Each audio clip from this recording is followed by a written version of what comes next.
The American guard was drowning. The water was brown and thick, churning with mud and debris from the flash flood that had swallowed 6 military trucks in the Pecos River Canyon. Private First Class Carter Wade went under for the third time, his arms thrashing uselessly against the current, his lungs screaming for air that would not come. 20 feet away, Akari Hayashi floated on a piece of splintered wood, her hands white-knuckled against the grain. She was 20 years old. She was a prisoner of war. She had been taught since childhood that Americans were beasts who wore human skin. She had carried a jagged shard of glass in the hem of her uniform for 3 weeks, waiting for the moment when capture would become unbearable and death would become mercy. She watched the American soldiers sink beneath the surface. She had one choice: let her enemy drown and betray nothing, or save him and betray everything she had ever been taught. Akari Hayashi chose betrayal. She released the wood. She kicked toward the drowning man. Her hand closed around his collar and hauled upward with strength born from pure animal instinct. His head broke the surface. He gasped. She dragged him toward the debris, her thin arms burning with effort, her mind screaming at her that this was wrong, this was insane, this was the act of a traitor. But her hands did not stop pulling. 8 hours earlier, Akari would have gladly watched this man drown. The desert did not smell like earth. It smelled like creosote and fear, a dry, scorching heat that baked the propaganda deeper into bone with every breath. Fort Sumner prisoner of war camp sat in the heart of New Mexico like a scar on the landscape, all barbed wire and canvas tents in the distant purple shadows of mountains that promised freedom to anyone brave enough or foolish enough to run.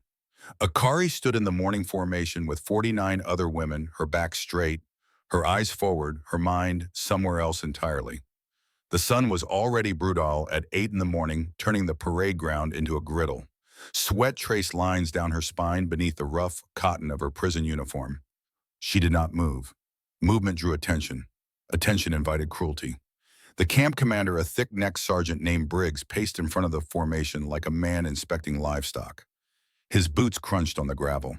His face was red from sun and anger, the permanent scowl of a man who had seen combat and resented being reassigned to guard duty in the middle of nowhere. "Listen up," Briggs barked. His voice carried the flat vowels of somewhere north, somewhere cold. 200 of you are being transferred to Fort Bliss in Texas. Bigger facility, better equipped. You're moving out in 1 hour. 6 trucks. Any trouble and you'll ride in chains. Understood? No one answered. The women had learned that silence was the safest response to any American question. Akari felt her stomach tighten. Transfer meant uncertainty. Uncertainty meant vulnerability. Vulnerability meant danger. Her fingers found the small lump in the hem of her uniform where the glass shard waited wrapped in a scrap of rice paper. The feel of it through the fabric was oddly comforting, a small, sharp promise that she still controlled one thing in this world of barbed wire and commands she barely understood. Beside her, Yuki trembled. Yuki was 18, round-faced, and frightened, the kind of girl who cried at night and tried to muffle the sound with her blanket. Akari wanted to comfort her, but had no comfort to give. They were both prisoners.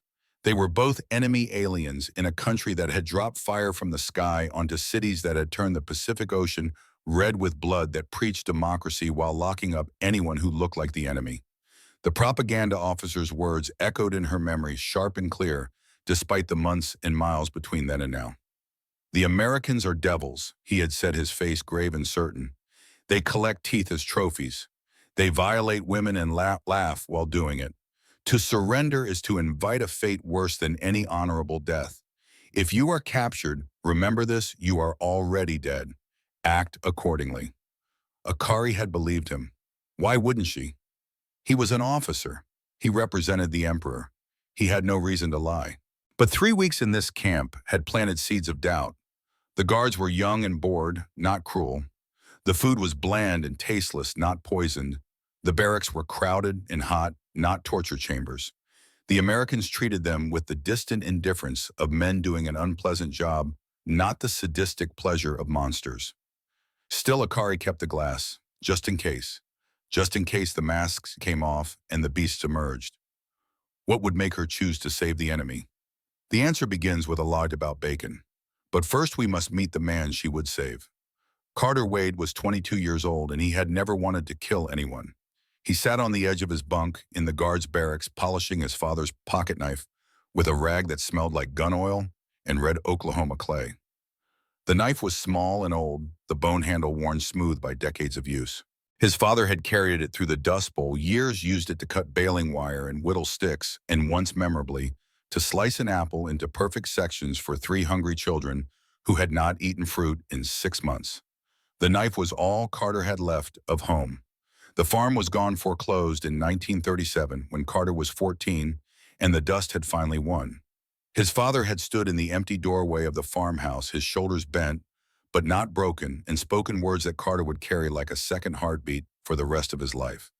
Son, when you got nothing left, you still got your word and your hands.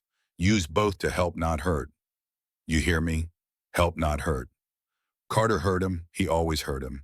That was why he had joined the Army in 1943, not out of bloodlust or patriotic fervor, but simple economics. The farm was gone. The family was scattered. The only job on offer was the one that came with 3 meals a day in a uniform. They had assigned him to the military police, not the infantry. He had never fired his weapon at another human being. He had never wanted to. His job was to guard prisoners, to make sure they did not escape, did not riot, did not die on American soil and create paperwork. It was boring work, inglorious work, work that let him sleep at night. He slid the knife back into its sheath and clipped it to his belt. Outside, the sun was climbing and the heat was building, and somewhere in the camp, Sergeant Briggs was probably screaming at someone about something. Carter stood stretched and walked out into the light. The convoy briefing was held in the shade of a canvas awning, 6 guards standing in a loose semicircle while Briggs jabbed a finger at a map tacked to a board. Route is simple, Briggs said. South through the Pecos Valley, then west through the canyon roads to Fort Bliss. 6 trucks, 200 prisoners, 12 guards. We maintain radio contact. We stop for nothing unless I give the order. Weather Service says there's a 20% chance of isolated thunderstorms, but that's desert talk for maybe 3 drops of rain. We roll in 30 minutes. Questions? Carter raised his hand. Briggs glared at him. What, Wade? Sir, July is monsoon season in the high desert. If those storms hit the mountains, we could see flash flooding in the canyons. Maybe we should delay until tomorrow, let the weather clear. Briggs's face darkened. You a meteorologist now? Wade? No, sir. Just grew up in Oklahoma. I know what sudden rain can do to dry ground. Well, this ain't Oklahoma, and I ain't your daddy. We have a schedule. We keep the schedule. You got a problem with that, you can stay here and scrub latrines. Carter said nothing. Arguing with Briggs was like arguing with a fence post, pointless and exhausting. Good, Briggs said. Mount up. We roll in 20. Carter checked his gear. M1 carbine freshly cleaned. Canteen freshly filled. First aid kit freshly restocked. He slung the rifle over his shoulder and walked toward the motor pool where the trucks were lined up like green beetles baking in the sun. He was assigned to Truck 4 as passenger guard. The driver was PFC Henderson, a 19-year-old kid from Pennsylvania with freckles and nerves and a habit of talking too much when he was scared. Henderson was already in the driver's seat, gunning the engine, filling the air with diesel smoke. Carter climbed into the passenger seat. The metal was hot enough to brand. He shifted his weight and tried to find a position that did not involve touching scalding surfaces. Behind them in the canvas-covered bed of the truck, 35 women climbed aboard. Carter heard the shuffle of feet, the murmur of Japanese voices, the metallic rattle of the tailgate being secured. He did not look back. Looking back meant seeing faces. Faces meant thinking of them as people. Thinking of them as people made the job harder. The convoy pulled out at 900 hours, 6 trucks in a line, dust rising behind them like a beige curtain. The road south was unpaved and rough, a washboard of ruts that rattled teeth and shook rivets loose. Henderson gripped the wheel with white knuckles and tried to make small talk over the engine noise. You ever been to Texas, Wade? No, me neither. They say it's bigger than Pennsylvania. Everything's bigger in Texas, right? Bigger stakes, bigger hats, bigger attitudes. Carter grunted. He was watching the sky. The clouds were building in the west, stacking up like dark purple bruises over the mountains. The air had that electric quality that came before storms, a thickness that made breathing feel like work. The light had turned strange greenish and flat. the kind of light that made animals nervous and smart men seek shelter. Henderson, Carter said quietly. Yeah, you see those clouds? Henderson glanced up through the windshield. Yeah, looks like rain. Looks like trouble. Sarge said it's nothing. Sarge is wrong. Inside the truck, Akari sat with her back against the wooden bench, her knees pulled to her chest. The darkness inside the canvas cover was absolute, broken only by thin slashes of light where the fabric did not quite meet the frame. The air was stifling thick with the smell of sweat and fear and diesel fumes. 35 women packed into a space meant for 20 bodies pressed together, sharing heat and terror in equal measure. Yuki sat beside her, trembling. Where are they taking us? Yuki whispered in Japanese. Texas, an older woman answered.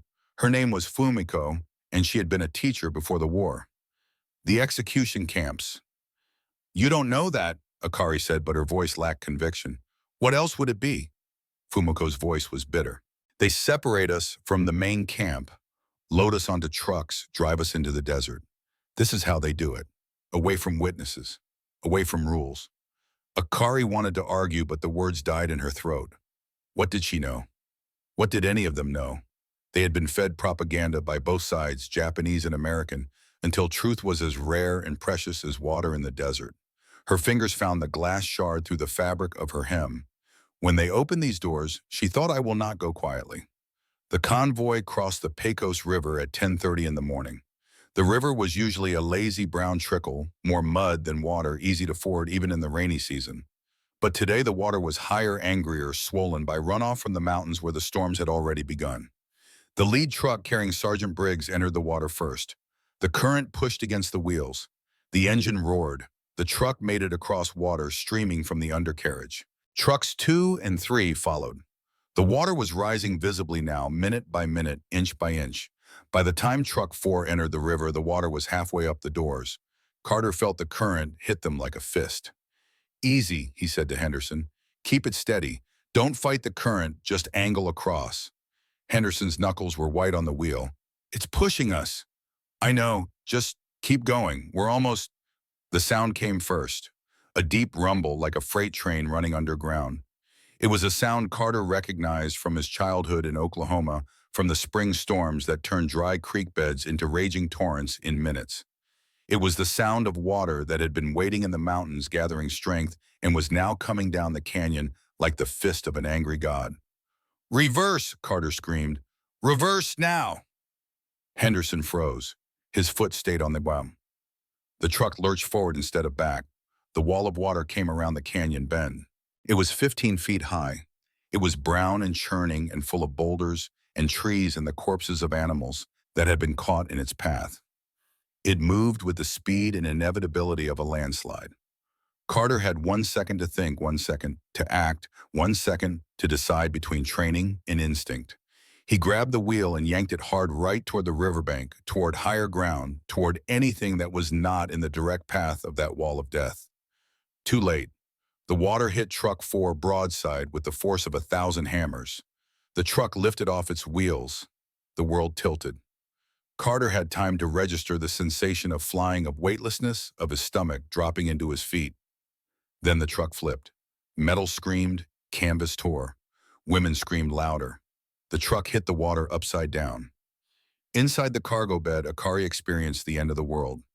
One moment she was sitting in darkness, uncomfortable but alive. The next moment, the darkness became chaos.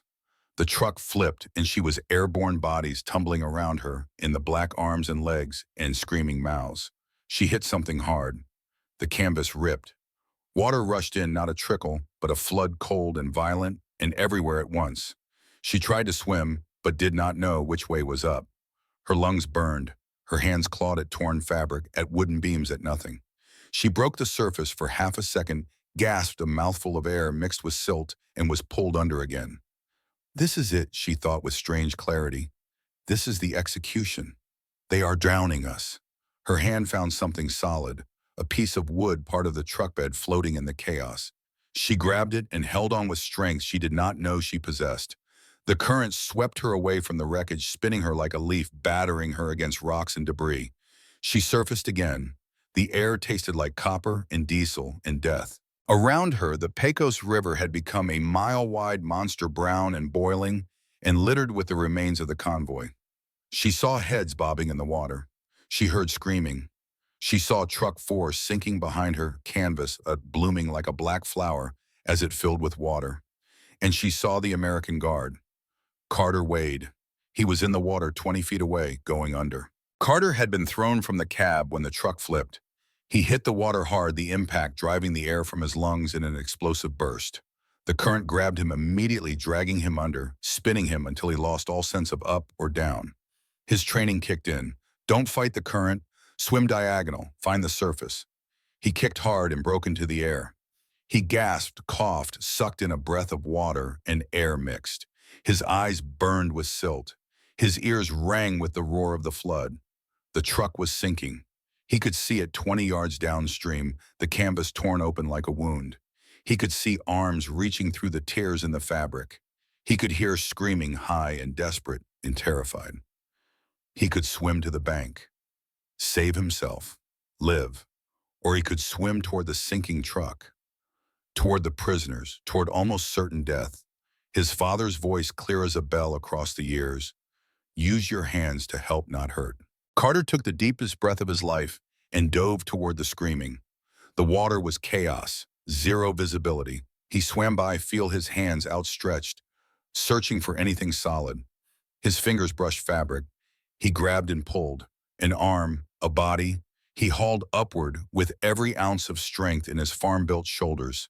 They broke the surface together. It was Akari, though he did not know her name. She was coughing, choking, her eyes wide with terror and confusion. He shoved her toward a floating crate. Hold on, he screamed in English. She probably did not understand. Just hold on. He dove again. The sinking truck was a black hole in the brown water. He swam into it, into the torn canvas, into the darkness where women were drowning. His hand found another arm. He pulled.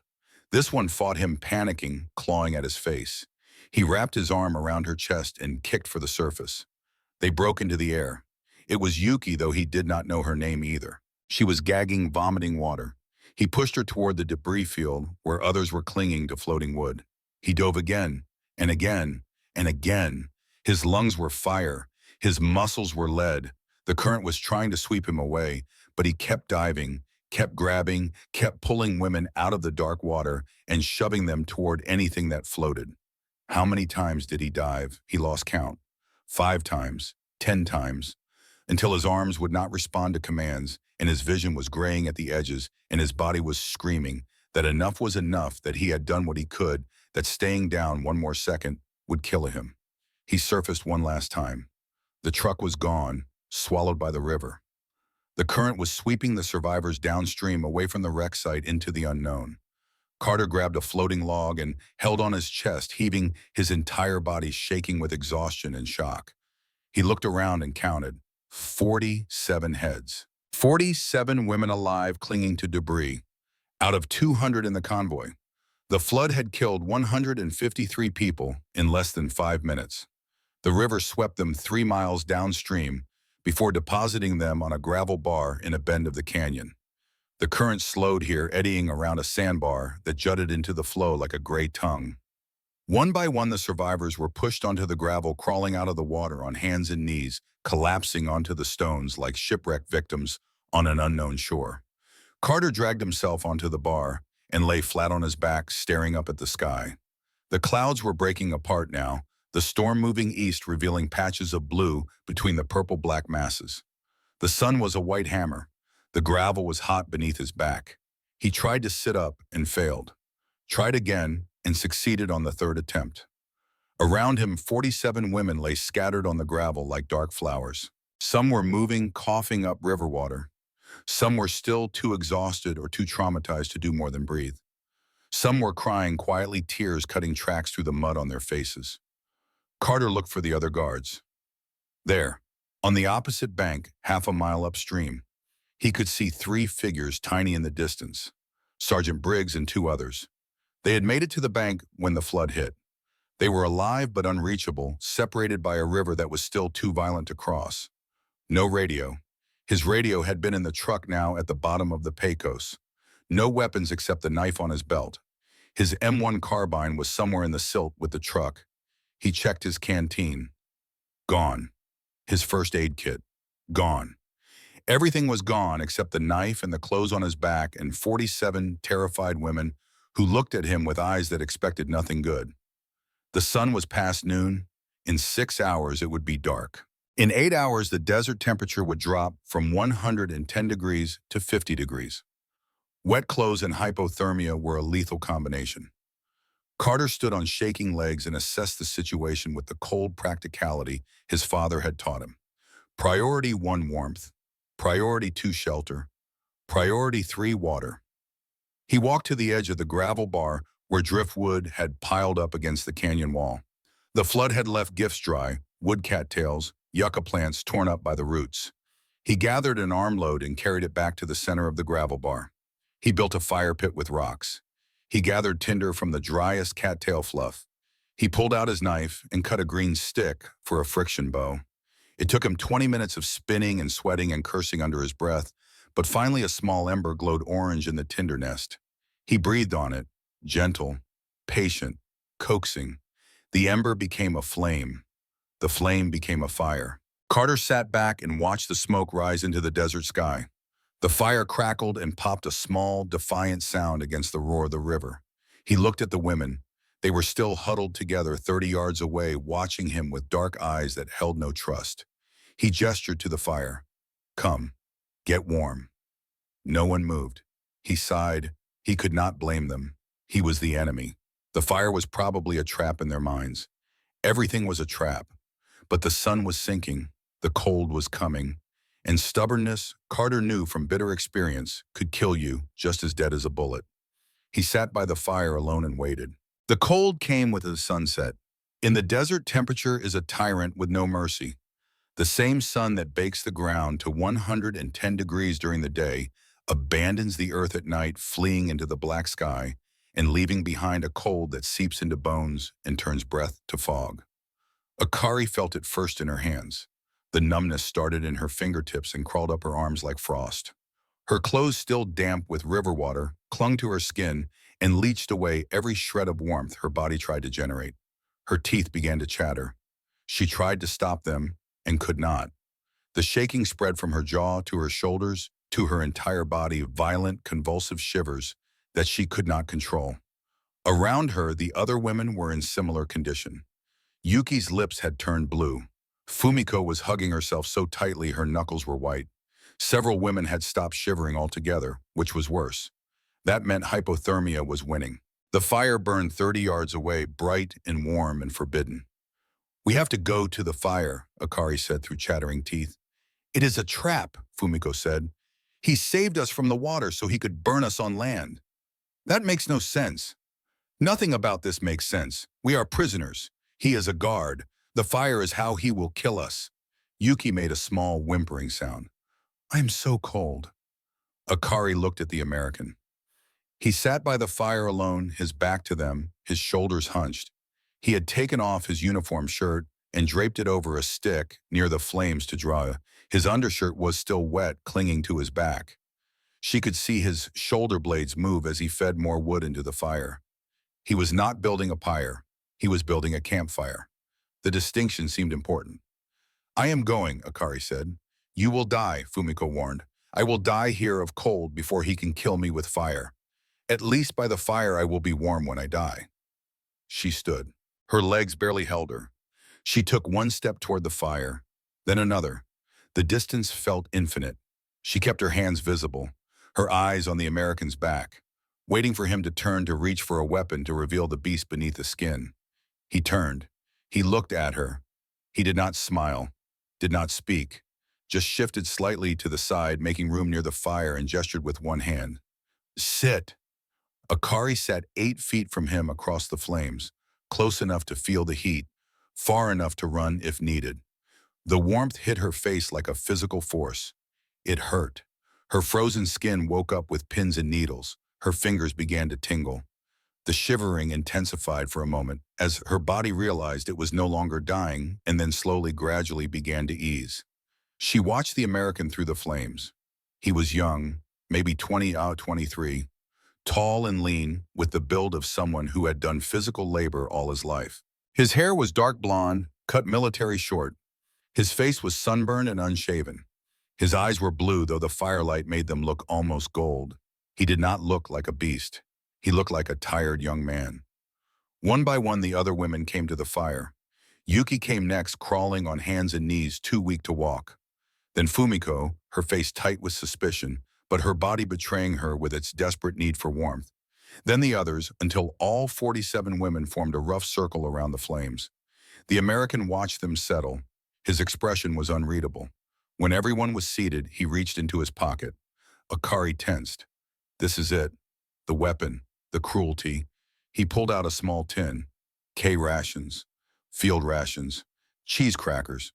He tried to open the tin, but his wet fingers slipped on the metal. He cursed under his breath, a soft sound of frustration. He tried again. The tin finally popped open. Inside were 6 small crackers and a cube of processed cheese wrapped in wax paper. He took one cracker and ate it, slowly chewing with the deliberate care of someone who had not eaten in many hours. Then he looked at Akari and slid the tin across the dirt toward her. Akari stared at the tin. It sat in the dirt between them, a small metal offering that made no sense in any world she understood. The propaganda officer's words echoed in her mind. They will poison you. They will trick you. They will use your hunger as a weapon. But the tin smelled like cheese, like salt, like food. Her stomach cramped. She had not eaten since dawn. The cheese smell was alien and strong and wrong. Nothing like the subtle flavors of home. But it was food, real food, and she was so hungry the edges of her vision were getting dark. She reached out slowly, her hand trembled. She expected him to snatch the tin away at the last second, to laugh, to reveal the joke. He did not move. Her fingers closed around the tin. She lifted it, looked inside. 6 crackers, 1 cube of cheese. She took the smallest piece of cracker she could break off and put it in her mouth. The taste exploded across her tongue. Salt, fat, cheese flavor that was aggressive and chemical and completely unlike anything she had ever eaten. It was loud American flavor, with no subtlety, no restraint, no grace. It was the most delicious thing she had ever tasted, because it meant she was not going to starve tonight. She did not die. The cracker was not poison. The American was not laughing. She passed the tin to Yuki. The barrier cracked. The women ate in silence, passing the tin from hand to hand, each taking one small piece until the crackers were gone. The American watched this without expression. Then he reached into his other pocket and pulled out a second tin. Peaches and syrup. He opened it with hands that were steadier, now warmed by the fire. He lifted the tin to his lips and drank the syrup first. The golden liquid caught the firelight. He closed his eyes and for a moment looked almost peaceful. Then he extended the tin toward Akari. She hesitated only a second before accepting. The syrup was sticky sweet, tasting like summer orchards and everything warm. She had never tasted anything like it. In Japan, fruit had been a rare luxury even before the war. During the war, it had been a memory. She drank and passed the tin to Yuki. The night deepened. The fire crackled. The river roared in the background, still angry but more distant now. The American pulled out a pack of cigarettes from his shirt pocket, soggy and ruined. He tried to light one and it fell apart in his wet fingers. He made a sound of disgust and tossed the mess into the fire. Then he looked up at the sky. The stars were emerging sharp and cold and infinite. The moon was a thin crescent offering no light. The darkness was absolute beyond the small circle of firelight. The American spoke. His voice was quiet, rough. Jesus Christ. I thought we were done down there. I thought that was it. Akari did not understand all the words, but she understood the tone. Fear, relief, the voice of someone who had looked into death and walked away. He looked at her, made eye contact across the flames. He pantomimed hands pressed together. Praying. You pray, he asked. In the water. You pray. Akari understood the gesture. Inori. Prayer. She thought about the question. In the dark water, when the truck flipped, when her lungs burned, and her vision went black, what had she thought about? Not the emperor, not duty, not honor. She had thought about rice paper, summer rain, the feel of silk, The fact that she had never held a man's hand without gloves, never known the weight of a child, never tasted freedom, never made a single choice that was purely her own. She had thought, I am not ready. I have not done anything yet. No, she said. The English word felt strange on her tongue, awkward and foreign. The American frowned. No, you don't believe in God. Akari shook her head, searched for the words. Her English was limited, learned in school before the war, rusty and uncertain. Pray is accept and finished. She touched her own chest. I haven't yet. The American leaned forward. Haven't what? Akari struggled. The concept was clear in her mind, but the English words would not come. How do you explain the difference between existing and living, between breathing and being alive? When you ask God, you ask ready to die. She touched her chest again. I haven't yet. Not everything, not... She could not find the word for life, for womanhood, for all the experiences that make a human being complete. I haven't yet, she repeated. It was the best she could do. The silence stretched. The fire popped. Sparks rose into the darkness. The American looked down at his hands. They were large and callous, the hands of someone who had worked hard all his life. Hands that could break or build. Hands that today had chosen to save instead of guard. Me neither, he said softly. He poked the fire with a stick. The flames leaped higher. Me neither, kid. The understanding hung between them, fragile and strange. Two enemies realizing they were mirrors of the same unfilled life. Two young people caught in a machine larger than themselves, ground down by forces they did not create and could not control. Can a war continue when you realize the enemy is just a reflection of your own unlived life? The exhaustion came like a wave. Akari felt it pull her under, irresistible and heavy. Her eyes wanted to close. Her body wanted to shut down. The fire was warm. The ground was hard but stable. She was alive, and that alone was a miracle worth celebrating. She leaned back against a smooth piece of driftwood. Her shoulder brushed the American's shoulder. She expected him to pull away. He did not. She leaned a little more, seeking the warmth of another living body. It was instinct, not thought. Mammals huddle to survive. It is older than language, older than nations, older than war. The American shifted slightly, making room, and she settled against his side. His arm came up slowly, hesitantly, and rested across her shoulders. Not possessive, protective. Around them, the other women were doing the same, leaning against each other, creating shared warmth in the circle of firelight. The boundaries dissolved. There was no captor, no captive, only the cold and the warmth, only the living and the saved. Carter felt her breathing slow, felt her body relax into sleep. Her head rested against his chest. Her hand gripped the fabric of his damp shirt, holding on even in sleep. He looked down at her face in the firelight. She drooled slightly. Her eyelashes fluttered. There was a small scar on her left eyebrow. She was utterly, completely human.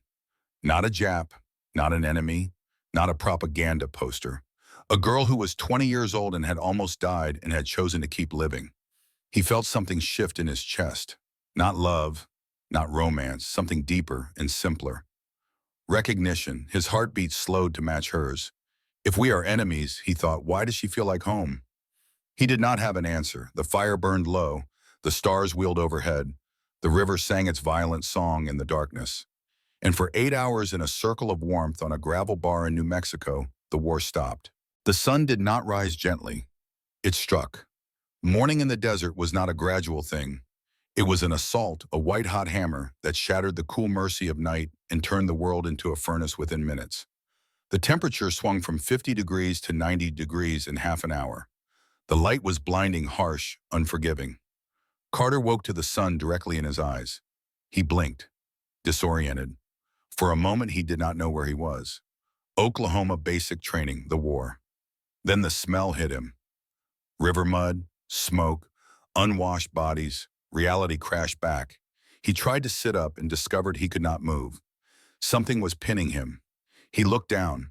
Akari was asleep against his chest, her head on his shoulder, her black hair spread across his olive-drab shirt like spilled ink. Her hand clutched the fabric of his uniform, a tight, unconscious grip. His arm was draped over her, his hand resting on her back, fingers splayed across her shoulder blade. Around them, the other women were waking, stirring in the tall grass at the edge of the gravel bar, where they had migrated during the night seeking softer ground. Carter froze. The intimacy of the position was shocking in the harsh light of day. In the darkness and the cold, it had made sense. Survival, body heat, nothing more. But now with the sun bright and the danger past it looked like something else entirely. He could feel the pulse in her neck against his chest. Steady, alive. He could smell her hair, river water, and smoke, and something underneath that was purely human. He could feel the warmth of her breath through his shirt. She was not a security risk, not a prisoner, not a duty. She was a girl who drooled slightly in her sleep. He held his breath, afraid to move, afraid to wake her, afraid to shatter whatever impossible thing had happened in the night. The gravel bars stretched out around them, gray and gold, under the relentless sun. Beyond it, the canyon walls rose in layers of red and brown stone.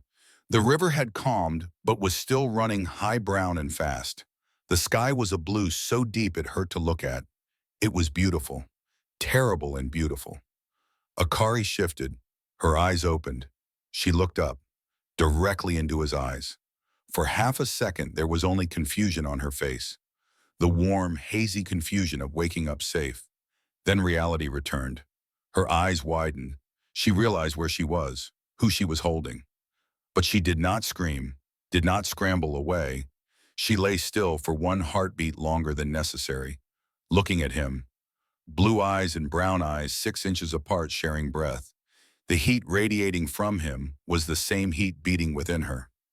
"Morning," Carter said. His voice was rough with sleep. Akari slowly pushed herself up, her face flushed.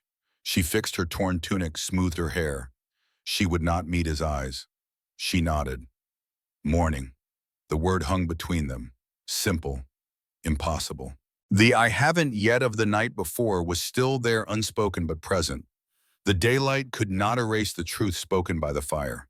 The peace of the moment was shattered by a sound. Low. Mechanical. Growing louder. Diesel engines. Carter was on his feet instantly. The soldier returned the boy in the grass, vanishing behind a mask of training and duty. He grabbed his helmet from the dirt where it had fallen during the night and jammed it onto his head. The transformation was physical. His posture changed. His jaw set. His eyes scanned the canyon walls for threats. He looked down at Akari. "Stay down," he commanded. His hand made a sharp chopping motion. Akari understood the tone, if not the words. She crouched low, pulling Yuki down with her. The sound of engines grew louder. Closer. Coming from the west, from the direction of the American lines, Carter stood alone in the center of the gravel bar, arms raised, hands empty, invisible. A jeep burst through the brush at the edge of the canyon, followed by a 6x6 truck. The .50 caliber machine gun mounted on the jeep swiveled instantly, the barrel locking onto Carter's chest. "Hold fire!" Carter screamed. "U.S. Army, 515 MP, I have survivors." The vehicle skidded to a halt in a cloud of dust. 3 men jumped out, weapons raised. Thompson submachine guns, M1 carbines, all pointed at the center of the gravel bar. Sergeant Briggs climbed out of the jeep. He was wet and furious and looked like he had spent the night in hell. His uniform was torn, his face was scratched, but he was alive. "Wade," Briggs barked. "Report." "Truck 4 went into the river when the flood hit, sir. I got 47 survivors, all female POWs. No other casualties I know of." Briggs looked past Carter to where the women were rising from the grass, hands raised, eyes wide with new fear. "Japs," Briggs muttered. The word was automatic, empty of heat, just a categorization. "Check them for weapons." 2 guards moved forward, young men wired tight from a night of searching for survivors expecting ambush. One of them, PFC Mason, barely 19, with a rifle held too tight, moved toward Akari with rough hands. Carter stepped between them. He had no weapon. His rifle was at the bottom of the Pecos. All he had was his body and the authority of his convictions. "Easy," Carter said. His voice was low, dangerous. "They are nurses. They have been in the water all night. They are clean." Mason looked at Briggs. The sergeant held Carter's gaze. The silence stretched. In that stare, a conversation passed between them. The recognition of men who had seen too much. The shared understanding of the line between duty and cruelty. The unspoken agreement that some things mattered more than regulations. "Load them up," Briggs finally grunted. Truck is going to Fort Bliss Secure Wing. You too, Wade. You look like hell. The spell broke. The machinery of the army took over. Orders were given. The women were herded toward the canvas-covered truck and with impersonal efficiency. Not cruel, not kind, just processing. Akari climbed onto the tailgate and paused. She looked back at the gravel bar. The imprint of their bodies was still visible in the crushed grass. Two hollows side by side where enemies had slept. Carter stood by the Jeep accepting a canteen from the driver. He drank greedily, water spilling down his chin. He lowered the canteen and looked at her. Their eyes met across 30 feet of dust and diesel smoke. No words. What words could possibly bridge the distance between what happened in the dark and what the daylight demanded? Carter gave a single nod, almost imperceptible. A goodbye, an acknowledgement. You are real. I saw you. Akari reached into her pocket. Her fingers searched for the familiar shape of the glass shard wrapped in rice paper. Gone. Lost in the river. But the impulse remained, the instinct to hold on to the weapon, the exit, the control. She looked at Carter, then at Yuki inside the truck, alive and eating a chocolate bar given by a guard. Then at the blue sky and the red canyon walls and the world that had tried to kill her and failed. How do you kill a monster once you have slept in his arms? How do you cling to hate once you have felt another heartbeat against your own? Akari pulled her hand from her pocket. Empty. She climbed into the truck. The canvas flap dropped, sealing them in darkness. But she had chosen light. The truck engine roared. The convoy pulled away, heading west toward Texas, toward Fort Bliss, toward a future that neither Akari nor Carter could imagine. Behind them, the gravel bar lay empty in the sun. The ashes of the fire were already scattering in the wind. The river would wash away the hollows in the grass within days. But the choice made in that circle of warmth would echo for 40 years. Fort Bliss sat on the edge of El Paso like a promise of order in the chaos of the desert. It was larger than Fort Sumner, more permanent, with real buildings instead of tents and paved roads instead of dirt tracks. The prisoner compound occupied the eastern section, surrounded by double fences topped with barbed wire guard towers at each corner, manned by soldiers with rifles and binoculars and orders to shoot anyone who tried to run. The truck carrying Akari and the other 46 survivors arrived at sunset on the day after the flood. They were processed with bureaucratic efficiency, names taken, numbers assigned, medical examinations conducted by Army nurses who were professional and distant and careful not to make eye contact for too long. Akari was assigned to Barrack 7 with 20 other women. The building was wooden, painted white with rows of metal cots and thin mattresses that smelled like disinfectant. It was clean. It was dry. It was the most depressing place she had ever seen. That first night she lay on her cot and stared at the ceiling. The other women whispered in the darkness, processing the trauma of the flood, the miracle of survival, the strangeness of being alive when so many were dead. Yuki slept in the cot next to hers. Akari could hear her breathing soft and steady. Alive. She reached out in the darkness and found Yuki's hand. Squeezed once. Felt Yuki squeeze back. They had survived. That was something. But survival felt hollow when everyone you loved was ash. 3 weeks later, the world ended for the second time. August 6, 1945. A Tuesday morning.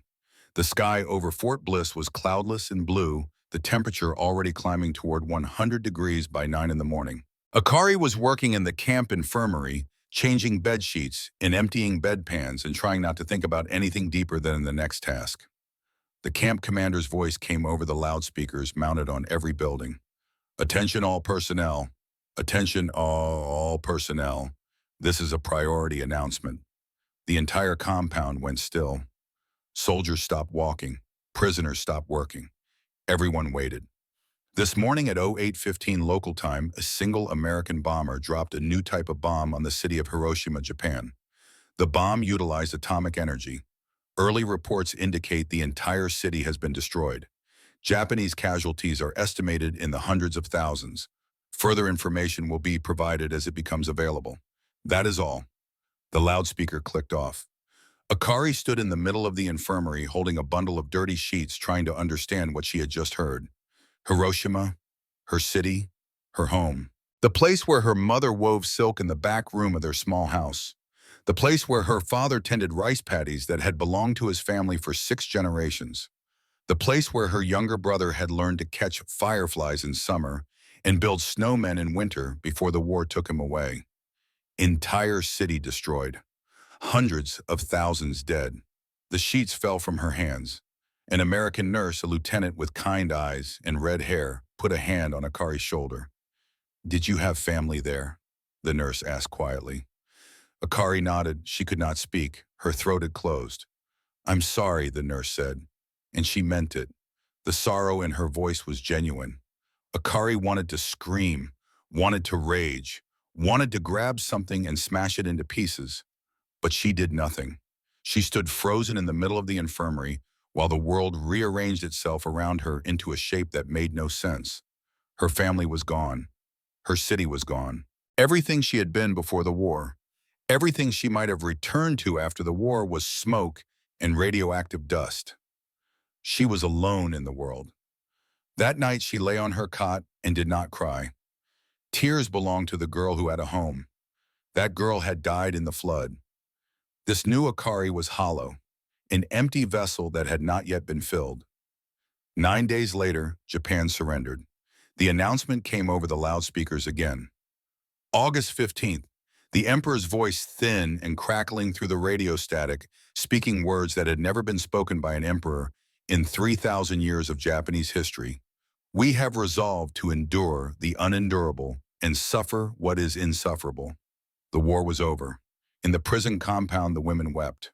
Some from relief, some from grief, some from confusion because they no longer knew what they were supposed to feel. Akari felt nothing. She was a vessel so empty that even emotion could not fill it. The next week, the camp administration called a meeting in the mess hall. All the female prisoners were required to attend. They filed in and sat on long benches, 200 women who had survived the war but did not yet know how to survive the peace. A captain stood at the front of the room. He was middle-aged, tired-looking, with the bearing of a man who had done too many difficult jobs and wanted nothing more than to go home. "Ladies," he said, his voice was amplified by a microphone echoing in the large room. "The war is over. Japan has surrendered unconditionally. As of this moment, you are no longer classified as prisoners of war. You are displaced persons under the protection of the United States government." He paused to let that sink in. "You have a choice. The U.S. government will arrange passage back to Japan for anyone who wishes to return.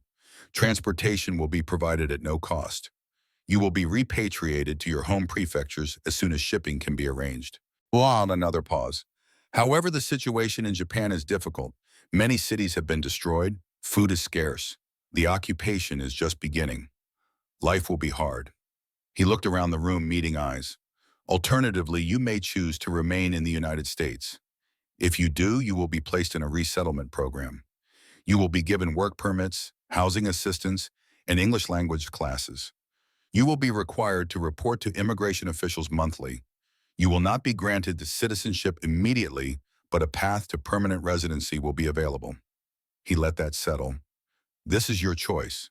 No one will force you either way. You have 1 week to decide. Talk to the counselors. Think carefully. This decision will shape the rest of your lives." Akari did not need a week. She chose to stay. What was there to return to? A crater where her city had been? A country occupied by foreign soldiers? A family that existed only in memory? Here at least she had survived. Here she knew the language well enough to function. Here she had seen Americans show mercy when mercy made no tactical sense. Here there was still the possibility of an "I haven't yet."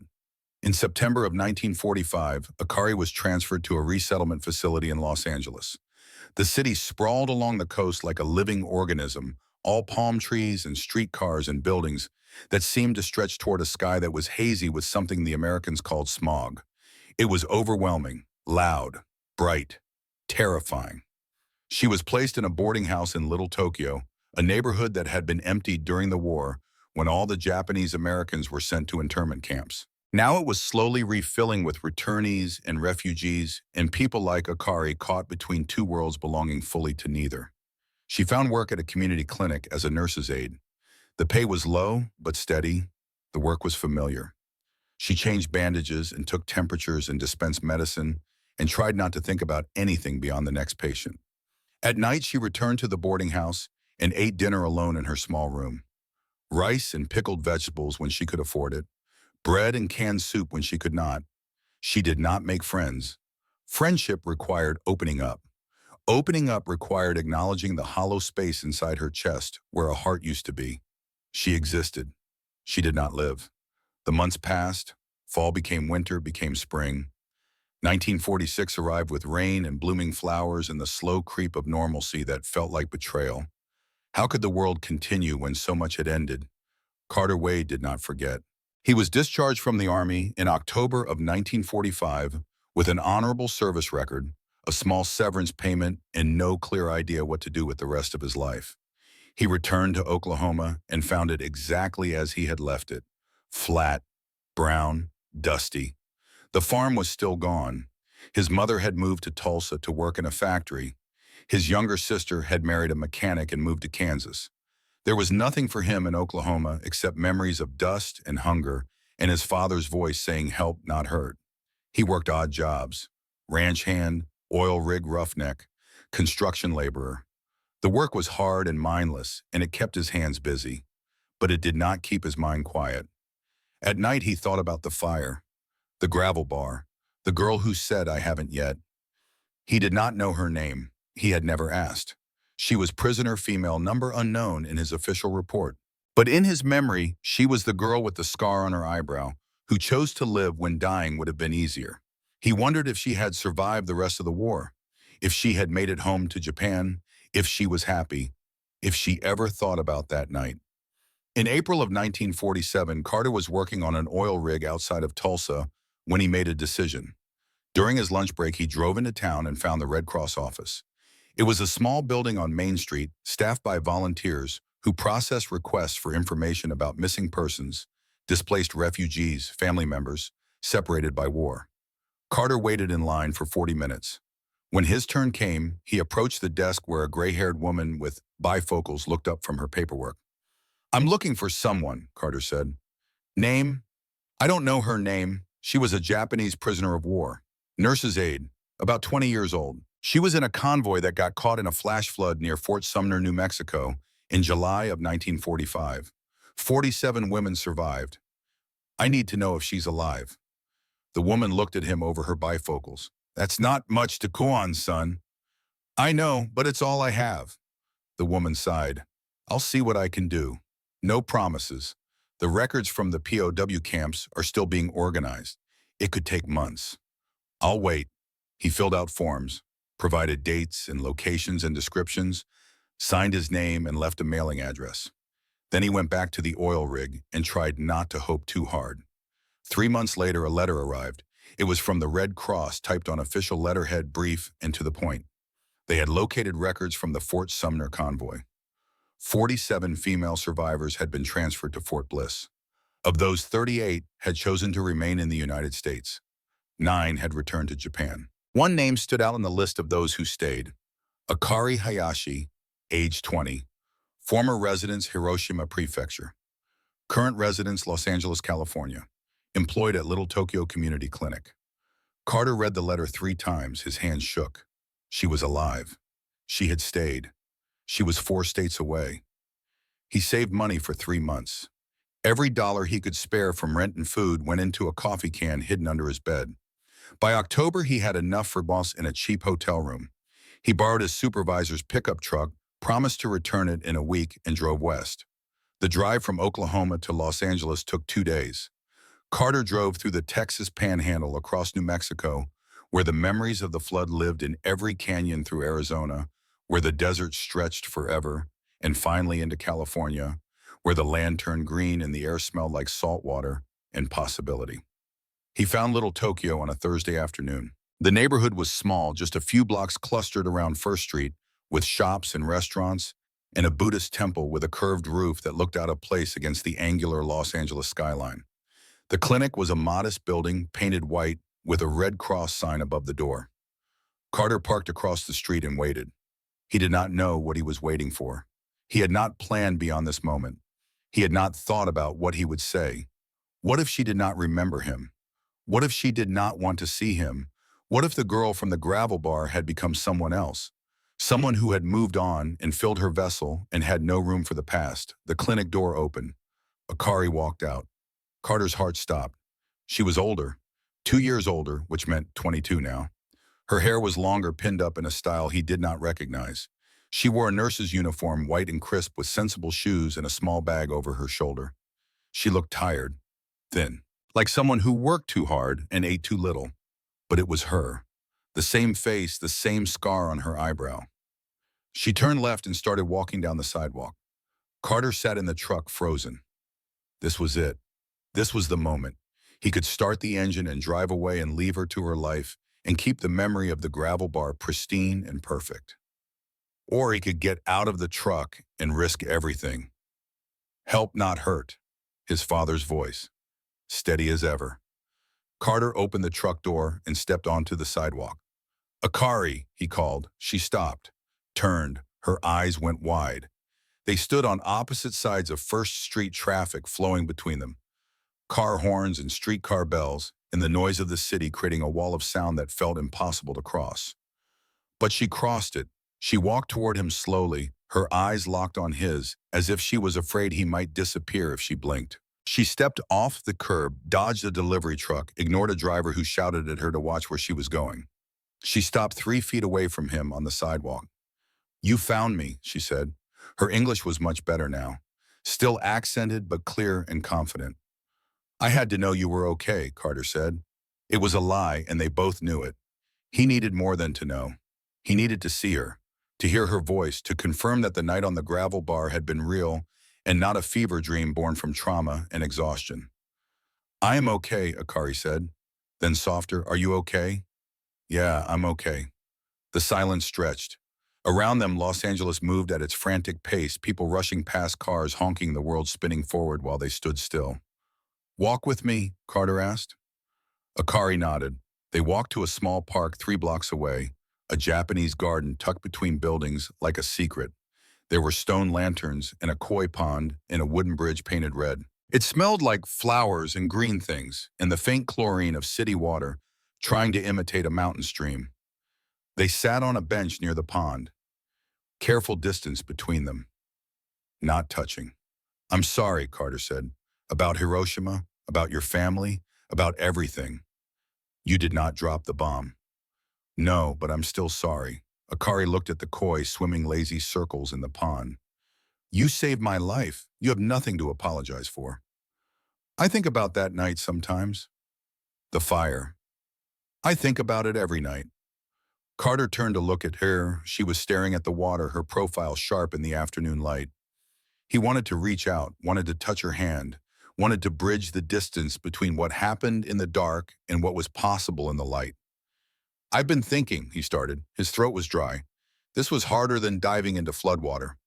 Maybe we could, I know this is crazy. We barely know each other. But I can't stop thinking about what you said. I haven't yet. And I've been trying to fill my vessel, but it feels empty without—" Akari turned to him, put a hand on his arm. "You want to ask me to marry you?" Carter blinked. "Is it that obvious?" "Yes." She smiled, but it was sad. "And the answer is no." The word hit him like a physical blow. "Oh. Not because I don't feel something," Akari said quickly, "but because the world isn't ready. We aren't ready." She pulled her hand back and folded it in her lap. "It is 1947, Carter. I am Japanese. You are American. We just finished trying to kill each other.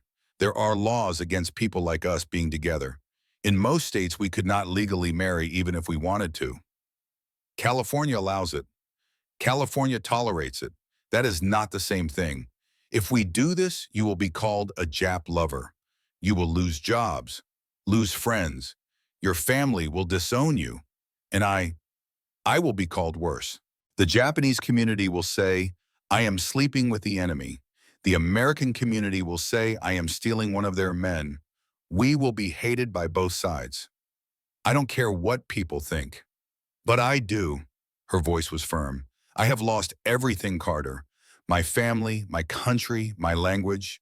I am rebuilding from nothing. If I do this, if I choose love over survival, I will lose myself too.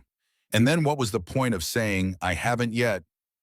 Carter wanted to argue, wanted to tell her that love was worth fighting for, that they could build a life together against all odds, that nothing else mattered except the fact that they were both alive and both trying to fill their vessels. But he looked at her face and saw the exhaustion, the grief, the fragile strength of someone who was held together by force of will and nothing else. She was right. He hated it, but she was right. What do we do? He asked quietly. Akari looked at the pond, at the koi swimming their eternal circles, at the stone lantern covered in moss, at anything except his face. We make a pact, she said. We promise to live, to fill our vessels, to not waste our I haven't yet on something impossible. I don't want to promise that.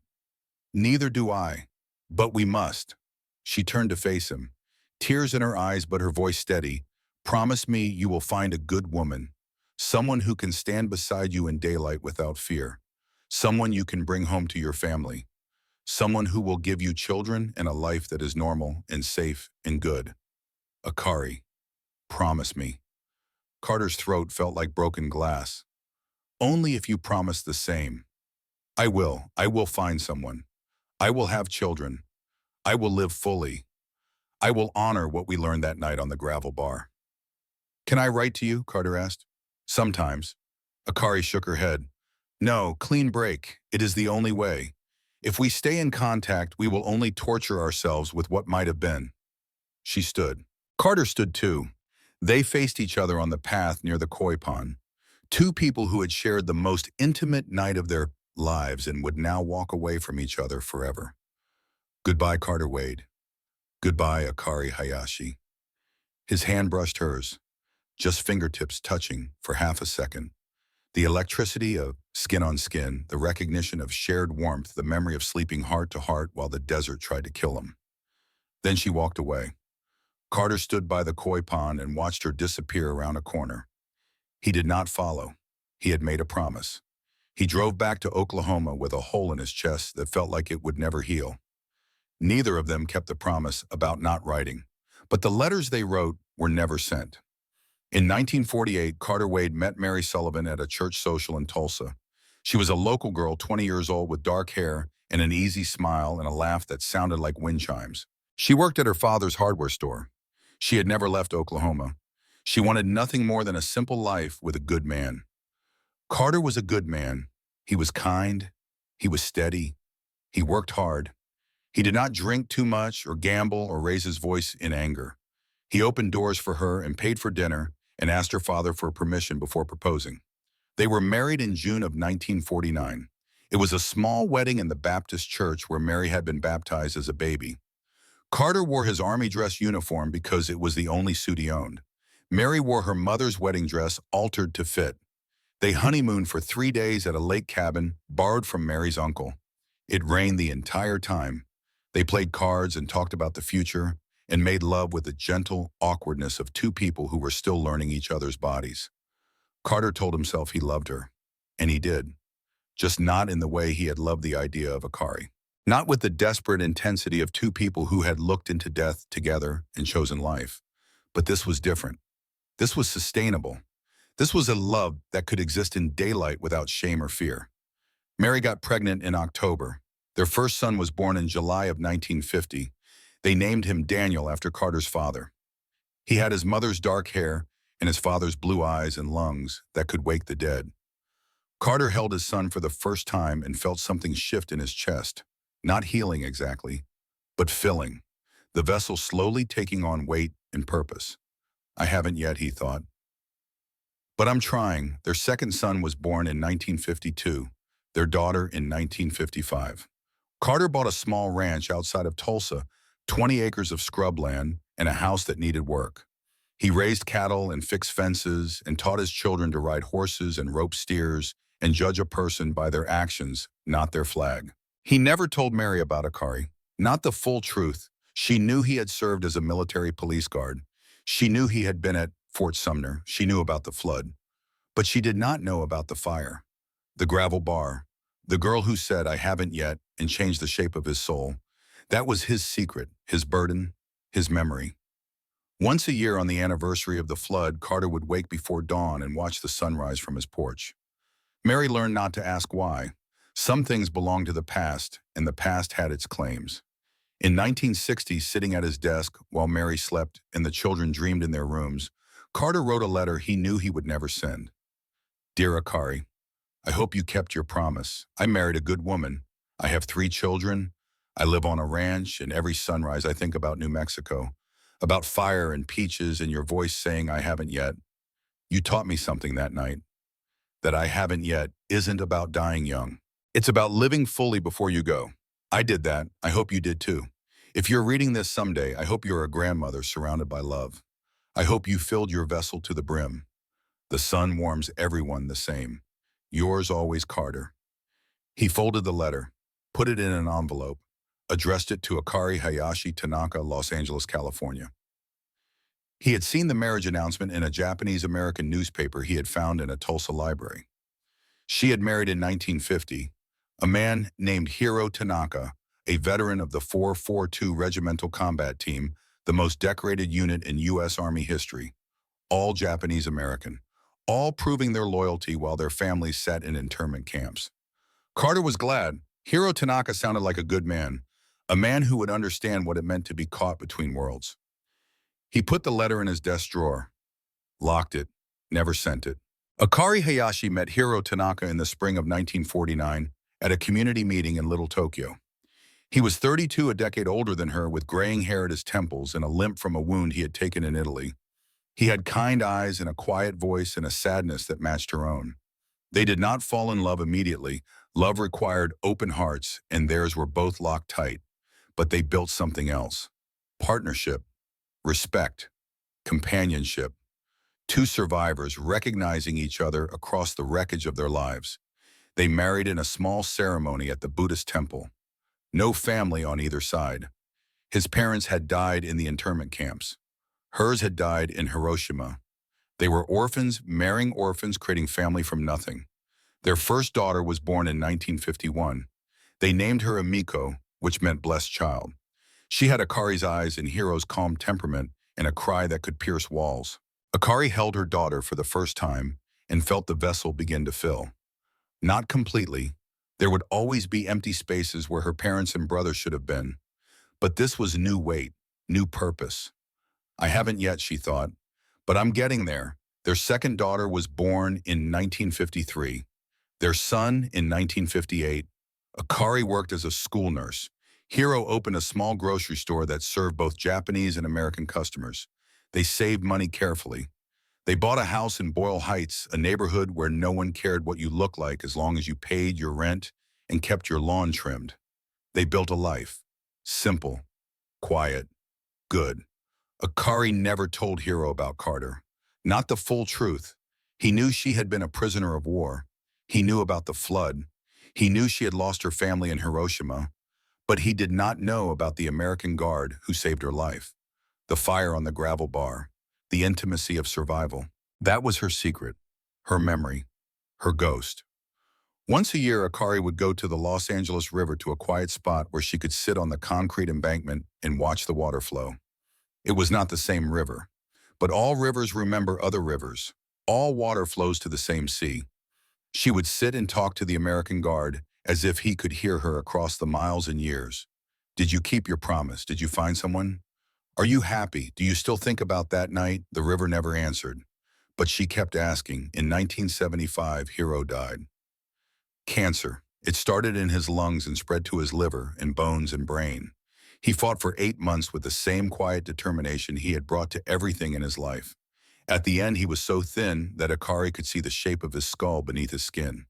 His last words were to her, whispered in Japanese. You gave me a good life. Thank you. She held his hand until he stopped breathing. After the funeral, after the children went back to their own lives, after the house fell silent, Akari found herself alone again. Not the same aloneness as 1945. This was different. She had been loved. She had loved in return. She had filled her vessel with family and purpose and years of small kindnesses. But there was still a space inside her that belonged to a night on a gravel bar in New Mexico. A space shaped like a blue-eyed farm boy who said, me neither kid, and meant it. She wondered if he was still alive, if he ever thought about her, if his vessel was full, or if he too carried empty spaces that could never quite be filled. In 1978, Carter Wade died at his ranch outside Tulsa. Heart attack. Quick and relatively painless. He was 62 years old. Mary found him on the porch where he had been watching the sunrise. He looked peaceful, like he had seen something beautiful just before the end. At his funeral, all three of his children spoke. They talked about his kindness, his integrity, his insistence on judging people by their actions, his habit of waking before dawn to watch the sunrise, his quiet advocacy for reconciliation with Japan, for understanding between former enemies.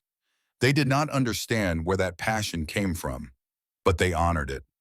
After the funeral, Mary began the difficult work of sorting through his belongings.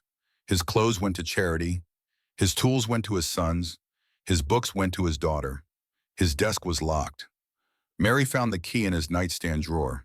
She opened the desk and found the letter inside, addressed but never sent, dated 1960, 18 years old. She read it slowly. Her hands did not shake. Her eyes filled with tears, but she did not cry. When she finished, she sat for a long time with the letter in her lap. Finally, she understood the sunrise rituals, the passion for reconciliation, the sadness that sometimes crossed his face when he thought no one was looking. He had loved her. She had never doubted that. But he had also loved someone else, not instead of her, alongside her, in a different chamber of his heart that belonged to a different time and a different version of himself. She was not angry. How could she be angry at a love that had made him the man she fell in love with? She made a decision. She went to the Tulsa Library and asked for help finding contact information for the Red Cross. Then she wrote her own letter. Dear Mrs. Tanaka, my husband Carter Wade passed away in January. While sorting his belongings, I found the enclosed letter dated 1960 but never sent. He spoke often of New Mexico. He never spoke of combat, but he told one story. About a river and a sunrise and how he learned that the sun warms everyone the same. I believe you were that sunrise. I'm not angry. I understand some people touch our lives in ways that transcend romance. They become part of our moral compass. Thank you for giving him that moment of pure humanity. It made him the man I loved, the man who taught our children not to hate, who fought for reconciliation, who saw people as people first. I thought you should know. He remembered. And in remembering you, he became better. Sincerely, Mary Wade. She enclosed Carter's letter and mailed both to the last known address she could find for Akari Hayashi Tanaka in Los Angeles. Then she went home and made peace with the fact that her husband's heart had been big enough to hold two loves. And that was okay. The letter arrived in March of 1985. Akari was 60 years old, living with her daughter Emiko's family, helping raise her grandchildren, and working part-time at a community center teaching English to new immigrants. She recognized the return address. Oklahoma. She did not recognize the name. Mary Wade. Her hands shook as she opened the envelope. Inside were two letters, one from Mary, one from Carter. She read Mary's letter first, cried before she finished the first paragraph. Carter was dead. The man who had saved her life, who had shared one perfect, impossible night with her, who had made a promise and kept it, was gone. She read his letter next, the letter he had written 25 years ago and never sent. I hope you filled your vessel to the brim. The tears came harder, not from grief exactly, but from the weight of 40 years of wondering. Had he remembered? Had he thought about her? Had their night on the gravel bar meant as much to him as it had to her? Yes. The letters proved it. Yes. That evening, her granddaughter Emma came to visit. Emma was 20 years old, a junior at UCLA studying international relations with a focus on U.S.-Japan reconciliation efforts. She was bright and passionate and reminded Akari of herself at that age before the war had taken everything. Emma found her grandmother sitting at the kitchen table, two letters spread in front of her, tears streaming down her face. Grandma, what's wrong? Who died? Akari looked up, looked at her granddaughter, looked at this young woman who represented everything that night on the gravel bar had been about. The future, the possibility, the I haven't yet that had finally become I have now. Sit down, Akari said. I need to tell you a story. And for the first time in 40 years, Akari told the full truth. She told Emma about the propaganda, the flood, the fire, the intimacy of survival, The conversation about prayer and living and vessels unfilled. The choice to live when dying would have been easier. The meeting in Los Angeles. The impossible choice. The pact. The parallel lives. Emma listened without interrupting. When Akari finished, Emma sat in silence for a long moment. You loved him, Emma finally said. I loved what he represented, Akari corrected gently. The possibility of peace when war says there can be none. The choice to see humanity in the enemy. That's still love, Grandma. Akari smiled, nodded.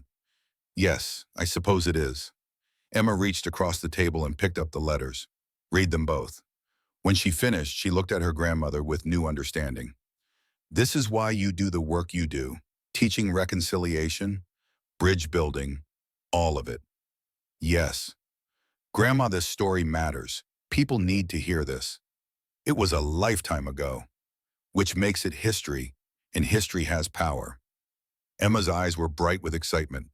I'm writing my senior thesis on post-war people-to-people diplomacy. This is a perfect case study. Would you let me interview you properly? Record your story. Akari hesitated. For 40 years, she had kept this secret, kept it locked away in a chamber of her heart that belonged only to a gravel bar in New Mexico and a blue-eyed farm boy who said, me neither, kid. But Carter was gone, and keeping the secret meant the lesson died with them. The sun warms everyone the same. That lesson was bigger than their story. That lesson was the answer to I haven't yet. Yes, Akari said, I will tell you everything. Emma pulled out a notebook, clicked her pen, started writing. And the story that had lived in silence for 40 years began to find its voice. Emma Tanaka approached her senior thesis with the intensity of someone who had discovered not just a research topic, but a mission. She was 20 years old, a third-generation Japanese-American, and until 3 weeks ago, she had thought she understood her grandmother's story. War survivor, Hiroshima refugee, American immigrant, the standard narrative of resilience and integration. But the letters from Carter Wade had revealed something else entirely. A hidden history, a secret love that had never been consummated, but had shaped 2 lives across 40 years and 1,000 miles. A moment of humanity in the middle of inhumanity that proved something Emma had always believed but never quite been able to articulate. That enemies were a choice, not a destiny. She set up the recording equipment in her grandmother's small bedroom in Boyle Heights. A digital recorder borrowed from the university, a video camera on a tripod, a notebook and 3 pens because Emma's professors had drilled into her that technology always failed at the worst possible moment. Akari sat in the chair by the window where the afternoon light was gentle and forgiving. She wore a simple blue dress and a jade pendant that had belonged to her mother, one of the few possessions that had survived Hiroshima because Akari had been wearing it the day she was captured on Okinawa. Emma checked the equipment one last time. Ready, Grandma? Akari nodded. Her hands were folded in her lap. She looked calm, but Emma could see the slight tremor in her fingers. This was hard. Opening old wounds always was. Start wherever you want, Emma said gently. We have all the time you need. Akari took a breath, closed her eyes. When she opened them again, she was not looking at Emma or the camera. She was looking at something 40 years in the past. The propaganda officer told us the Americans were devils, Akari began. Her voice was steady, clear, only slightly accented after 4 decades in California. He said they collected teeth as trophies, that they would violate us and laugh, that surrender was worse than death. I believed him. Why wouldn't I? He was an officer. He represented the emperor. He had no reason to lie. She paused. Her fingers found the jade pendant. I carried a piece of glass, sharp, wrapped in rice paper, hidden in the hem of my uniform. When the Americans came for us, I would use it, on them or on myself, whichever was necessary.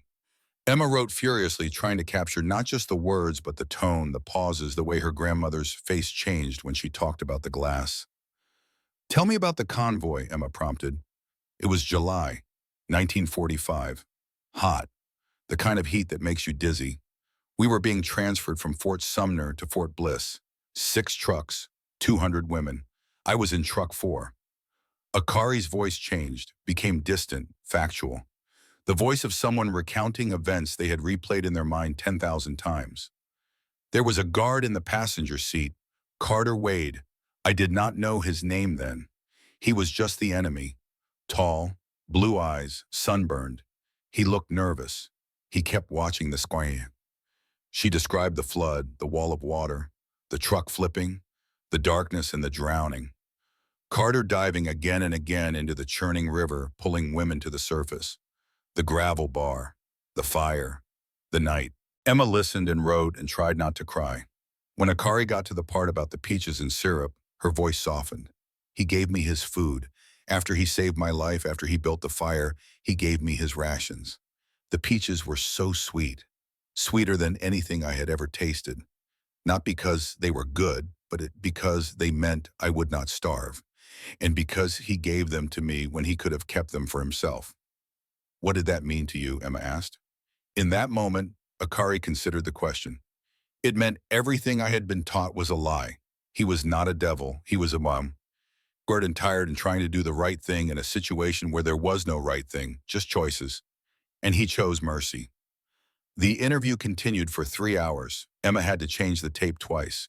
Her hand cramped from writing. But she did not stop. This was too important. Finally, Akari reached the end, the meeting in Los Angeles, the impossible choice. The pact to live separate lives. Did you ever regret it? Emma asked quietly. The choice to walk away. Akari was silent for a long moment. Outside, a car alarm went off. Children shouted in Spanish and English, playing some game that required running and laughter. Life continuing in all its chaotic normalcy. Every day, Akari finally said, and not at all. If I had chosen Carter, I would not have met your grandfather. I would not have had your mother. I would not have you. My life would have been different. Maybe better in some ways. Definitely harder in others. But not mine. She looked directly at Emma. The point is not that I made the right choice or the wrong choice. The point is that I made a choice. I chose to live, to fill my vessel, to honor what Carter and I learned that night on the gravel bar. Which was what? That I haven't yet is not a resignation. It is a vow, a promise to yourself that you will not let the world kill your future before you have lived it. Emma stopped writing, put down her pen. Grandma, this story needs to be told. Not just in my thesis, publicly. People need to hear this. Akari shook her head. It was a lifetime ago, which makes it history. And right now, we need this history. The world is forgetting. Veterans are dying. The people who lived through the war are disappearing, and with them the lessons. This story proves that enemies can become human, that mercy is stronger than hate, that choosing to live is an act of resistance. Emma, please, let me submit this to the University Speaker series. Let me arrange for you to tell this story, just once, to students who need to hear it. Akari looked at her granddaughter, saw the passion, the purpose, the same fire that had burned in her own chest when she was 20, and the world was ending, and she had to choose between the glass shard and the possibility of tomorrow. One time, Akari said. I will tell it one time. Emma threw her arms around her grandmother and held tight. The auditorium at UCLA could seat 300 people. The event coordinator had expected maybe 50 students to show up for a Tuesday evening lecture by an unknown Japanese-American woman talking about World War II. Ancient history to kids born in the 1960s. 243 people came. They filled the seats. They sat in the aisles. They stood at the back. Students and professors and community members who had heard through the Whisper network that this was something special, that this woman had a story that needed to be witnessed. Akari stood backstage, her hands shaking. She wore a dark blue suit that Amiko had helped her pick out. Professional, dignified. She felt ridiculous. She was a 61-year-old grandmother who worked at a community center. What did she know about public speaking? Emma appeared at her elbow. You okay, Grandma? I am terrified. Good, that means you care. You're going to be amazing. The stage manager gave the signal. 2 minutes. Akari walked to the podium. The lights were bright. The audience was a dark mass beyond the glare. She could not see individual faces. Maybe that was better. She placed 2 items on the podium. A photograph of Carter Wade provided by his widow Mary. A small piece of rice paper yellowed with age that had once wrapped a suicide weapon. Emma sat in the front row, video camera ready, notebook open, pride radiating from her like heat. Akari gripped the podium and began. My name is Akari Hayashi Tanaka. I am a war survivor, a Hiroshima refugee, an American immigrant. But tonight I am here to tell you about the night I learned that enemies are not born. They are made, and they can be unmade. Her voice was quiet at first. The microphone picked it up and amplified it, filling the auditorium with a sound that was both fragile and strong. She told them about the propaganda, the capture, the convoy, the flood. When she described the wall of water hitting the truck, several people in the audience gasped. She heard it even through her own words. She told them about Carter, about his choice to dive toward the drowning prisoners instead of swimming to safety, about pulling 47 women from the water with his bare hands while his lungs screamed for air. He had every reason to let us die, Akari said. Her hands gripped the podium tighter. We were the enemy. We were prisoners. His job was to guard us, not save us. But he did not see enemies that day. He saw human beings drowning, and he could not bear to watch us die. She described the fire, the fear, the slowly dissolving barriers between captor and captive. He gave me food when he could have kept it for himself. He offered warmth when he could have let us freeze. And when I asked myself why, the only answer I could find was that he chose to help instead of hurt, even when hurt would have been easier, even when help made no tactical sense. The auditorium was silent, the kind of silence that happens when 243 people are holding their breath. Akari told them about the conversation, about prayer and dying and vessels unfilled. I told him I hadn't yet. I meant I wasn't ready to die because I had not truly lived. I was 20 years old. I had never held a man's hand without gloves, never known the weight of a child, never made a single choice that was purely my own. I was an empty vessel waiting to be filled. She paused, took a breath. Carter Wade looked at me across that fire and said, "Me neither, kid." In that moment, we were not Japanese and American, not prisoner and guard, not enemy and enemy. We were two young people who had been given the gift of survival and did not yet know what to do with it. She told them about the morning, the intimacy of waking up safe, the rescue, the separation. I never saw him again, Akari said. Her voice caught slightly. Not in person, but I carried him with me every day. His choice to save me when he did not have to became my choice to live when dying would have been easier. She lifted the piece of rice paper. This wrapped the glass I carried, the weapon I planned to use to end my life when capture became unbearable. I lost it in the flood, but even if I had kept it, I would not have used it, because Carter Wade showed me that the world still had mercy in it, that humans could still choose kindness over cruelty, that I hadn't yet was a reason to keep breathing. She placed the rice paper back on the podium, picked up the photograph of Carter. He died in January. I received this photograph from his widow, along with a letter he wrote me in 1960 but never sent. In it, he told me he hoped I had filled my vessel, that I had found love and family and purpose, that I had honored our conversation on the gravel bar by choosing to live fully. Akari looked out at the audience. The lights had dimmed slightly. She could see faces now, young faces, old faces, faces that were wet with tears. I want to tell you what I told him in the letter I wrote back, a letter that arrived 40 years too late but carried a message that is still true. She put the photograph down, placed both hands flat on the podium.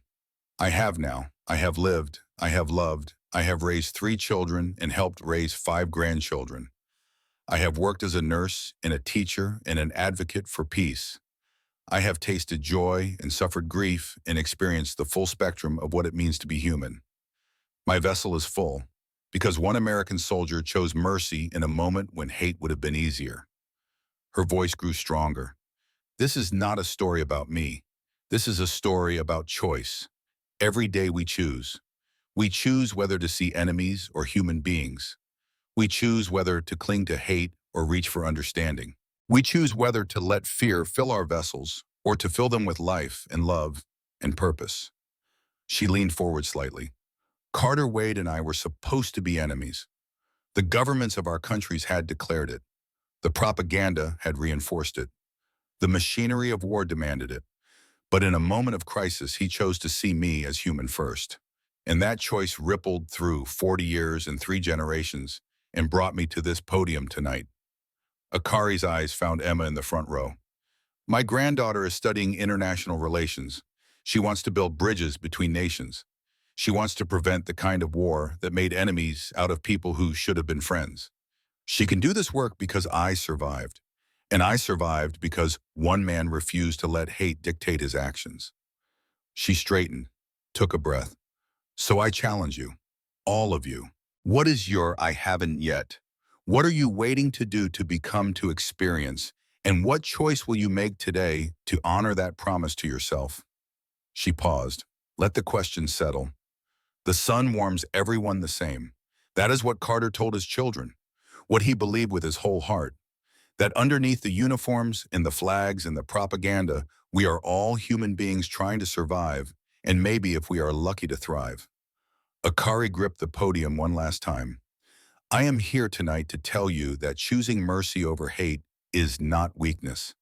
It is the bravest thing you can do, and it can save lives you will never know about in ways you will never see. She looked at the rice paper, at the photograph, at the 243 faces watching her. Thank you for listening to an old woman's story. Thank you for carrying it forward. Thank you for choosing to fill your own vessels with life instead of death. She stepped back from the podium. For 3 seconds, there was silence. Then the auditorium erupted. The applause started in the front row and rolled backward like a wave. People stood, whistled, shouted, cried. The sound was overwhelming, a physical force that filled the space and threatened to crack the walls. Akari stood on the stage, overwhelmed, as 243 people told her without words that her story mattered, that Carter's choice mattered, that the I haven't yet mattered. Emma was on her feet, tears streaming down her face, clapping until her hands hurt. The standing ovation lasted 4 minutes. After the speech, students lined up to talk to Akari. They waited patiently, some for over an hour, just to shake her hand and tell her what the story meant to them. A young man with dark skin and a thick accent told her his parents were refugees from Vietnam, that he had grown up hating Americans for what they did to his country, that this story made him reconsider whether hate was the only option. An older woman with white hair told her that her brother had died in the Pacific, that she had spent 40 years hating the Japanese, that tonight she was letting that hate go because carrying it was killing her. A college student with purple hair and multiple piercings told her that she had been planning to drop out, that life felt meaningless, that the I haven't yet gave her a reason to keep trying. Akari listened to each person, shook each hand, accepted each hug. By the time the last person left, it was past midnight and she was exhausted. Emma drove her home through the quiet Los Angeles streets. Neither of them spoke. There were no words big enough for what had just happened. When they pulled up to the house, Emma turned off the engine but did not get out. Grandma, that was incredible. You changed lives tonight. You know that, right? Akari smiled. Maybe. Or maybe I just gave them permission to change their own lives. Same thing? No, very different. I can tell them about the choice, but they have to make it themselves. Emma nodded. The university wants to record this formally, make it part of their oral history archive. And there's a peace organization that wants you to speak at their annual conference. And a high school teacher who wants to bring you to her class. And one thing at a time, Akari said gently. Tonight was enough. Let me rest. Then we will see what comes next. She got out of the car and walked slowly to the front door. Her legs ached, her voice was hoarse, but her heart felt lighter than it had in years. Inside, she made tea, sat at the kitchen table, looked at the photograph of Carter that she had brought home from the auditorium. I told them, she whispered to the photograph. I told them what you did, what we learned. They listened, Carter. 243 people listened. The photograph said nothing, but in the silence, Akari felt something shift. The weight of 40 years of secret keeping lifted slightly. Not gone completely. That kind of weight never fully disappeared. But lighter, manageable. She had honored their story, given it to the world. Let it become bigger than 2 people on a gravel bar. That felt right. Emma Tanaka graduated from UCLA in the spring of 1986 with highest honors. Her thesis, titled The Gravel Bar Principle, How individual acts of mercy shape post-war reconciliation won the university's award for outstanding undergraduate research. She was accepted to graduate programs at Harvard, Stanford, and Georgetown. She chose Georgetown because it had the strongest program in international conflict resolution. She spent the next decade studying teaching writing. She became an expert in what she called relationship-based diplomacy, the idea that peace between nations started with connections between individuals, that you could not hate someone whose story you knew, whose humanity you had witnessed. She traveled to Japan, to Germany, to Vietnam, to Rwanda, to Bosnia. Everywhere humans had tried to kill each other and then had to figure out how to live together afterward. She told her grandmother's story in each place. The gravel bar became a metaphor, a teaching tool, proof that enemies could see each other as human if given the chance. In 1990, Emma was appointed as a special advisor to the State Department on U.S.-Japan relations. She was 30 years old, the youngest person to hold the position. In her first meeting with Japanese diplomats, she told them about her grandmother, about Carter Wade, about the choice to save 47 lives when letting them die would have been easier. The Japanese diplomats wept. After the meeting, the senior diplomat, a man in his 70s who had been a teenager during the war, approached Emma. "Your grandmother's story," he said in careful English. "It is the story we need. Not the politician's story, the human story." "Yes," Emma said, "exactly. Will you bring her to Japan to tell this story to our people?" Emma thought about it. Her grandmother was 70 now. Travel was hard. The memories were painful. But the answer was obvious. "I will ask her." Akari Hayashi Tanaka returned to Japan for the first time in 50 years in the autumn of 1996. She brought her daughter Emiko, her granddaughter Emma, and a small suitcase containing the rice paper, the photograph of Carter, and a copy of Mary Wade's letter. They landed in Tokyo. The city was unrecognizable. Where Akari remembered wooden houses and dirt streets, there were skyscrapers and subway lines and crowds that moved with efficient purpose. This was not the Japan she had left. This was something new, something built from the ashes of the old. They took the bullet train to Hiroshima. The train moved so fast that the landscape blurred. Akari pressed her hand against the window and tried to imagine her younger self making this journey. Could not. The distance between then and now was too vast. In Hiroshima, she spoke at the Peace Memorial Museum. The auditorium was packed. 500 people, Japanese nationals and foreign visitors and school children on field trips. She told the story again. In Japanese this time, her native language returning to her tongue like an old friend she had not seen in decades. When she got to the part about Carter diving into the flood, she heard the sharp intake of breath, the recognition, the understanding that this American soldier could have been their enemy, their killer, but chose to be their savior. After the speech, an old woman approached. She was tiny, bent with age, her face a map of wrinkles. "I knew your mother," the woman said in Japanese. "We wove silk together. She spoke of you often. Wondered if you had survived." Akari's throat closed. "She died in the bombing." "Yes, instantly," they said. "She did not suffer." It was a small mercy, but mercy nonetheless. Akari thanked the woman, held her hand. Two survivors of different catastrophes meeting across the decades. That night, Emma and Akari walked along the river in Hiroshima. The city glowed with lights, modern, prosperous, peaceful. "What are you thinking, Grandma?" Akari looked at the water. "All rivers remember other rivers. I'm thinking about vessels, how they empty and fill and empty again, how we are never finished, even at 70, even after a lifetime.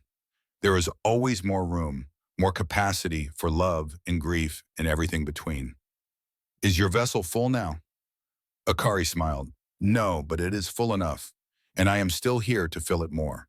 That is the point, I think. Not to reach some final state of completion, but to keep choosing, keep living, keep honoring the I haven't yet by trying." Emma linked her arm through her grandmother's. They walked in comfortable silence while Hiroshima glowed around them, a city that had been erased and rebuilt, a testament to the human capacity for survival and renewal. Just like Akari, just like Carter, just like everyone who had ever looked into the abyss and chosen to step back and try again. In 2010, at the age of 85, Akari Hayashi Tanaka died peacefully in her sleep. Her children and grandchildren and great-grandchildren surrounded her bed. She was holding Emma's hand when she took her last breath. At her funeral, Emma stood at the podium and told the gravel bar story one more time. She had told it hundreds of times by now, in classrooms and conference halls and government offices. But this time was different. This time, it was personal. My grandmother taught me that enemies are a choice, Emma said to the assembled mourners, that mercy is stronger than hate, that I haven't yet is the most powerful promise you can make to yourself and the world. She looked at the casket where her grandmother lay dressed in the blue suit she had worn to UCLA 30 years before. She filled her vessel. She lived fully. She honored the promise she made to a young American soldier on a gravel bar in New Mexico, and in doing so, she changed the world. One story, one choice, one act of mercy at a time. Emma pulled out a small piece of rice paper, yellowed with age, fragile as a whisper. This wrapped the glass my grandmother carried, the weapon she planned to use when capture became unbearable. She lost it in a flood, but even if she had kept it, she would not have used it, because Carter Wade showed her that mercy still existed in the world, that humans could still choose kindness over cruelty. She carefully folded the rice paper and placed it on the casket. Grandma, your vessel is full. Your story is told. Your legacy lives in every person who heard your words and chose mercy over hate. Rest now, you earned it. The mourners filed past to pay their respects. Among them was a tall man in his 60s with blue eyes and graying blonde hair. He waited until the crowd thinned, then approached Emma. Miss Tanaka, I'm Daniel Wade. Carter Wade was my father. Emma's eyes widened. You came all the way from Oklahoma. I read about your grandmother's passing in the newspaper. The obituary mentioned her work on reconciliation in the story about the flood. I remembered my father's sunrise rituals, his passion for peace, and I wondered. He pulled out a photograph. Carter Wade, young and sunburned, standing beside a jeep in the desert, the same photograph Akari had kept for 40 years. My mother gave me his letters before she passed, the unsent ones. I know about the gravel bar. I know what my father did, and I wanted to thank your grandmother for giving him that moment of pure humanity. Emma took the photograph, looked at the young man who had saved her grandmother's life. She spoke of him often toward the end. She said he taught her how to live. She taught him too. He carried that night with him for 40 years. It made him the father I knew, kind, fair, merciful. They stood together in the funeral home, two strangers connected by a story their grandparents had lived and their parents had honored and they now carried forward. Will you tell their story, Daniel asked. Every day, Emma promised, for the rest of my life. And she did. If you served in the military, if you fought in a war, if you ever had to look at someone through a rifle sight and decide whether they were enemy or human, you know what this story means. The real enemy is not the person on the other side of the battlefield. The real enemy is the hate that puts you there. The propaganda that tells you the other side is less than human. The machinery of war that demands you kill people you have never met for reasons you barely understand. Carter Wade and Akari Hayashi did not end World War II, but they refused to let the war end their humanity. And that small act of resistance, that choice to see each other as people, first rippled through 3 generations and touched thousands of lives. Emma Tanaka is still working, still building bridges, still telling the story of her grandmother and the American soldier who saved her. The gravel bar in New Mexico is still there, unmarked, unknown. Just another bend in the Pecos River, where water flows and seasons change, and the sun rises every morning without fail. But if you know where to look, if you know the story, you can see the echoes. 2 hollows in the grass where enemies slept, a circle of stones where a fire burned, the ghost of a moment when the war stopped and 2 young people chose mercy. What is your I haven't yet? What are you waiting to experience, to become, to give to the world? And what choice will you make today to honor that promise to yourself? The sun warms everyone the same. That is not metaphor. That is physics. The same star that rose over Hiroshima rises over Oklahoma. The same light that touched Carter Wade touches you. We are all human, all trying to survive, and maybe if we are lucky and brave to thrive. The choice between hate and mercy is not made by governments or generals. It is made by individuals. By a 22-year-old soldier deciding whether to swim toward drowning prisoners or away. By a 20-year-old woman deciding whether to use the glass or drop it. By a 60-year-old grandmother deciding whether to keep a secret or share it.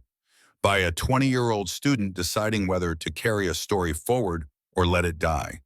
You are making that choice right now by watching this video, by hearing this story, by deciding what to do with it next.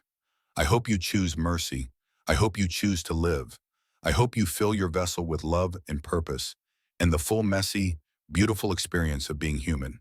Because Carter and Akari prove something that the world needs to remember, that enemies are made, not born, and they can be unmade. One choice, one story, one act of mercy at a time. If this story moved you, I want to hear from you. Tell me in the comments about a time when someone showed you mercy when they did not have to, about a moment when you chose kindness over hate, about your own I haven't yet. Share this video with someone who needs to be reminded that humanity is stronger than hate, that mercy is more powerful than weapons, that the choice to live fully is the bravest act of resistance against a world that wants you small and scared and silent. Hit that subscribe button for more true stories of ordinary people doing extraordinary things, of American values changing the world one human connection at a time. And remember, every sunrise is a gift, every heartbeat is a promise, every choice is a chance to honor the I haven't yet that lives inside all of us. The sun warms everyone the same. Carter Wade knew it. Akari Hayashi lived it. Emma Tanaka teaches it. Now it is your turn to carry it forward.